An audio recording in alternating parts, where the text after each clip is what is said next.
আয়াত ৩৯ ইয়ামহুল্লাহু মা ইয়াশাউ ওয়া ইউসবিতু ওয়া ইনদাহু উম্মুল কিতাব।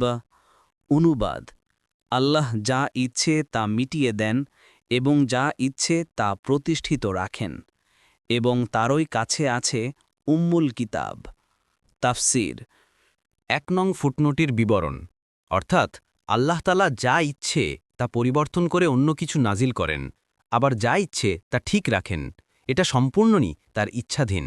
শরীয়তের মধ্যে পরিবর্ধন করার সম্পূর্ণ ইখতিয়ার তারই। তবে কোন জিনিস পরিবর্তন করবেন আর কোনটি পরিবর্তন করবেন না, কোন হুকুমকে অন্য হুকুমের পরিবর্তে নাজিল করবেন আর কোনটিকে পুরোপুরি রহিত করবেন, সেসবই তার কাছে যে মূল কিতাব আছে সে অনুসারেই হবে, সেখানে কোনো পরিবর্তন নেই। এখানে উম্মুল কিতাব এর শাব্দিক অর্থ মূল গ্রন্থ। এর দ্বারা লাউহে মাহফুজ বুঝানো হয়েছে, যাতে কোনরূপ পরিবর্ধন হতে পারে না, চাই সেটা শরীয়ত সম্পর্কিত হোক অথবা তাকদির সম্পর্কিত হোক।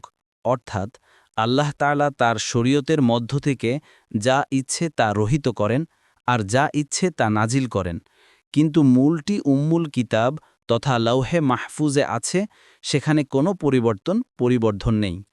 অনুরূপভাবে প্রত্যেক ব্যক্তির তাকদির সম্পর্কে লাউহে মাহফুজে যা লিখা আছে তাতে কোনো পরিবর্ধন নেই।